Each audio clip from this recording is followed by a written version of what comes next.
Economia é com a nossa Juliana Rosa. Juliana, todo mundo de olho nos efeitos variados desse momento sucessório, né? A sucessão é um processo que começa agora, vai até a posse em janeiro do ano que vem. Eu queria te ouvir. Primeira reação do mercado como é que ele abriu? É para a gente olhar para esses sintomas que você vai nos mostrar agora e fazer previsões, projeções, ou é aquela reação de momento que depois rapidinho se adapta? Porque a primeira reação é cair isso, sobe aquilo e tal.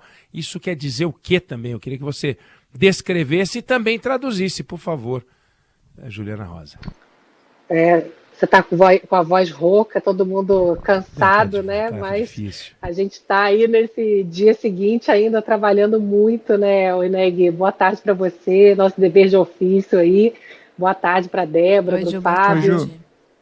Boa tarde para você, ouvinte. A gente está aí nesse dia seguinte acompanhando desde cedo a abertura dos mercados. Foi uma abertura negativa, já se esperava isso, com o dólar abrindo em alta, chegou a 5,40 na abertura, a Bolsa caindo mais de 2%, mas virou.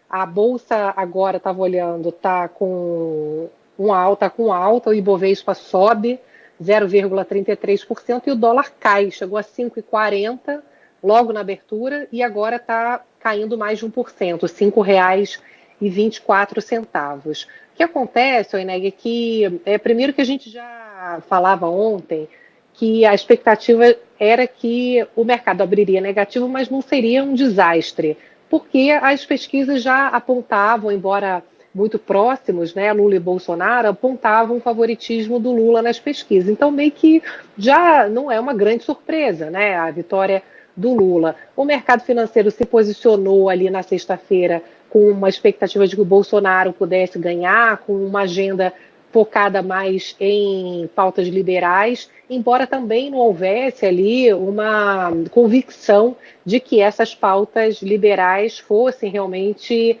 tocadas, como, por exemplo, a própria regra do teto de gastos, a questão orçamentária, né, que tanto Lula quanto Bolsonaro já fariam uma mudança na regra de gasto público. Agora, o perfil do Lula é esperado um perfil que é menos, com uma participação menor do setor privado na economia e uma participação pública maior. E aí, o Eneg fica, quando você começa a perguntar aqui e pegar as contas, né, o risco ali de gastar mais do que se esperaria com o governo Bolsonaro é maior, mas de qualquer maneira os dois já se previa que estourariam o orçamento com uma série de promessas que não cabem nas contas públicas, né, que vão exigir uma mudança das regras fiscais. Então, o que acontece, assim, não tem uma grande mudança, no fundo, vista entre um e outro, que agora sustenta esse desempenho positivo é que, conforme vai passando o tempo, de manhã cedo, os analistas falavam, olha, agora a gente quer saber quem vai ser o ministro da Economia, porque a partir disso vai dar para dar uma acalmada. A gente ainda não sabe, né? Eu conversei mais cedo com o Henrique Meirelles, que é o mais cotado aí pelo mercado, foi ministro da Fazenda, e ele me disse que, sim, deve ter uma licença para gastar acima do teto de gasto. Ele não admitiu, né, ainda que as negociações começaram para que ele seja o ministro, mas a previsão é que o governo Lula, mas assim como o governo Bolsonaro, também estourariam o teto de gasto, porque não tem como manter a regra atual, colocando o Auxílio Brasil de R$ 600 no mínimo, por exemplo, de forma permanente, outros gastos que já foram prometidos, né? Mas o que se vê agora, Eneg, é que o Lula vai sendo forçado para o centro. Foi já a partir da campanha necessária essa aproximação com o centro, sair ali daquela esquerda tradicional para poder ganhar as eleições. Então, o copo meio cheio, né, que é visto nesse momento, é o fato de que, embora o Congresso seja oposição ao governo Lula, vai ter a necessidade dele fazer composições com a direita. Não vai adiantar fazer só com a esquerda, com o PSDB, não fecha a conta para aprovação das pautas econômicas. Então, o copo meio cheio visto nesse momento é que as pautas mais radicais, elas não têm espaço. Então, eles vão ter que caminhar para o centro para poder aprovar as pautas ali no Congresso Nacional. Então, isso pesa no sentido de que não tem hoje uma visão, embora o governo Lula seja visto como um governo que tem uma propensão a gastar mais do que o atual governo, de qualquer maneira não é visto hoje, inclusive com as declarações do Meirelles, um olhar de responsabilidade fiscal, né? Chutar o pau da barraca no gasto público, que nos primeiros 100 dias, principalmente, que normalmente é considerado crucial, seja um ou seja outro, teriam e vai ter que encarar a questão do orçamento, como é que paga, como é que, da onde vai tirar dinheiro, quanto é que vai ser essa licença para gastar, e ao mesmo tempo fazer a negociação com o Congresso para substituir a atual regra fiscal por outra que seja, mas que seja uma regra factível, que tenha credibilidade. Então, Eneg, tem uma visão preponderante nesse momento, que os desafios, claro, são grandes, mas que vai haver ali um equilíbrio ao centro e uma responsabilidade dentro ali dos parâmetros considerados aceitáveis nesse momento pelo empresariado, pelo mercado financeiro. Juliana, eu imagino que a avaliação nesses momentos muito tensos, as avaliações vão mudando ao sabor das informações que podem ser alteradas a qualquer instante. Então, por exemplo, aguarda-se o pronunciamento do presidente Jair Bolsonaro.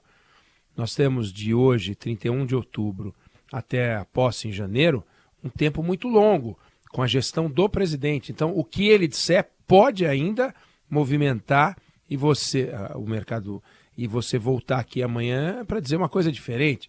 Esse movimento dos caminhoneiros não é dos caminhoneiros, é meia dúzia de gato pingado, por enquanto não tem efeito nenhum, fake news total, como uma movimentação de pessoas revoltadas, não tem revolta nenhuma, de encanto nenhum.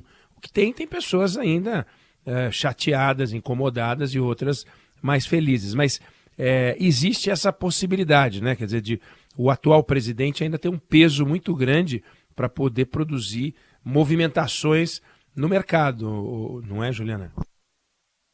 Claro, essa questão que você falou do não reconhecimento ainda do presidente Bolsonaro da vitória do Lula é um fator de insegurança no mercado financeiro, viu, Eneg? Porque havia já o risco de contestação, trazendo um clima de cautela para o mercado financeiro na própria sexta-feira, e hoje muita gente ainda aguarda o pronunciamento do presidente Bolsonaro, porque seria um fator a menos de insegurança se tirar qualquer risco de contestação da vitória do Lula. Então, se aguarda para hoje essa insegurança que possa ser uma, né, delas retirada do caminho, que poderia ajudar nessa volta, nessa virada que teve agora há pouco a Bolsa, né, para cima, o dólar para baixo.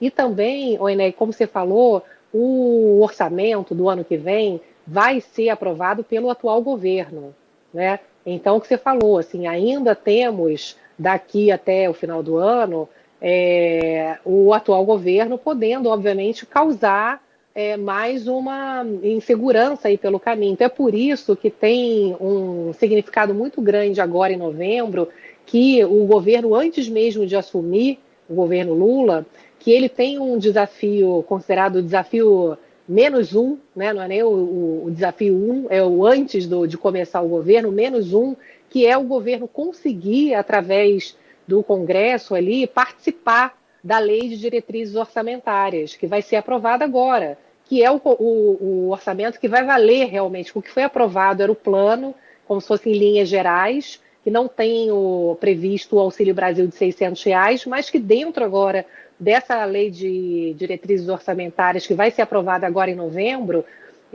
o governo precisa trabalhar junto com o novo governo para poder começar a costurar algumas promessas, como, por exemplo, a manutenção do Auxílio Brasil no valor de R$ 600, para que em janeiro as pessoas possam continuar recebendo. Então, a gente vai precisar acompanhar, né, como você colocou bem, esse passo a passo, né, antes do governo Lula assumir, essa costura política para começar já com algumas questões de gastos endereçadas já no começo do ano que vem, e o trabalho começa agora, né? Que a gente vai precisar ver como é que vai ser a negociação entre o atual governo e o governo de 2023. Eles vão precisar trabalhar juntos nesse orçamento agora em novembro. Então a gente vai começar a entender, né, Weneg, a articulação, como é que vai ser. E o grande desafio desse governo que vai ser articular com um congresso de oposição, né?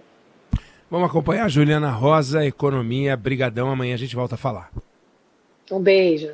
Beijo, Ju, até amanhã.